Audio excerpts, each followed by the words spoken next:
ఎవరు ఏ శక్తి అడ్డుకోలేదు. నేను అడుగుతున్నా, రైతులు బతుకేమైనా బాగుందా? రైతులు మీరే చెప్పండి. యువత మీకు ఉద్యోగాలు వచ్చాయా అని మిమ్మల్ని అడుగుతున్నా. కూలీలు మీకు కూలి పనులు దొరుకుతున్నాయని అడుగుతున్నా. కార్మికులు మీకు ఉపాధి ఉందా అని అడుగుతున్నా. ఉద్యోగస్తులు మీకు జీతాలు వస్తున్నాయని అడుగుతున్నా. పేదలు బతికే పరిస్థితి లేదు. ఈ వర్గం ఆ వర్గం, ఈ వ్యక్తి ఆ వ్యక్తి అని లేదు. అన్ని వర్గాలలో అశాంతి, అభద్రత, సంక్షోభం. అందుకే ప్రజల్లో తీవ్రమైన అసంతృప్తి. ఈ అసంతృప్తి అగ్ని జ్వాలగా మారి ఎన్నికల వేళ తిరగని తుఫాన్ దీని ఫ్యాన్ని చిత్తు చిత్తుగా ముక్కలు చేసి డస్ట్బిన్ లో పడేయాలి. సిద్ధమా తమ్ముళ్ళు అని అడుగుతున్నా. ఏమమ్మా ఆడబిడ్డలని అడుగుతున్నా. అందుకనే ఈరోజు మీరు చూస్తే రావి వెంకటరమణ ఎక్స్ ఎమ్మెల్యే ఇక్కడే పత్తిపాడులో ఎమ్మెల్యే అయ్యాడు. మళ్ళీ 2014లో పొన్నూరులో పోటీ చేశాడు. కానీ వైసీపీ కష్టపడి పనిచేశాడు. నీతి నిజాయితీ క్యారెక్టర్ ఉండే వ్యక్తి ఈరోజు ఒకే మాట చెప్పాడు. మళ్ళీ ఈ రాష్ట్రాన్ని కాపాడుకోవాలంటే ఎన్డీఏ కూటమి రావాలి.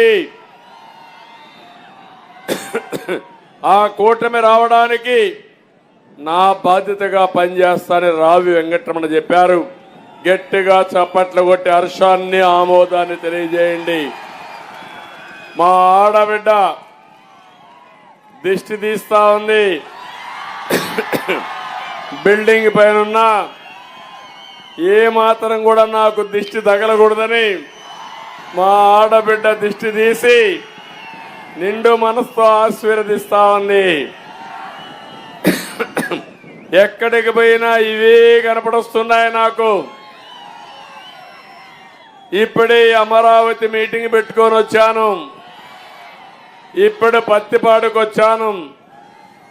ఏం తమ్ముళ్ళు ఒక్క విషయం అడుగుతున్నా మిమ్మల్ని అందరినీ. ఒక్క ఛాన్స్ అడిగాడా లేదా? తండ్రి లేని బిడ్డని చెప్పాడా లేదా? ముద్దులు పెట్టాడా లేదా? తల మీద చేయి పెట్టాడా లేదా? బుగ్గలు నిమిరాడా లేదా? ఇప్పుడు పిడిగుద్దులు గుర్తున్నాడా లేదా అని మిమ్మల్ని అడుగుతున్నా. చేస్తున్నాడా లేదా? ఇక్కడ ఇంతమంది ఉన్నారు. నేను అడుగుతున్నా, 5 ఏళ్ళు ఒక ముఖ్యమంత్రిగా జగన్మోహన్ రెడ్డి ఉన్నాడు. 5 ఏళ్లలో మీ జీవితాల్లో మార్పు వచ్చిందా? మీ జీవన ప్రమాణాలు పెరిగాయా? ఇప్పుడు అంటున్నాడు నేను 99% సమస్యలు పరిష్కారం చేశానని. చేశాడా అని మిమ్మల్ని అడుగుతున్నా. నేనంటున్నా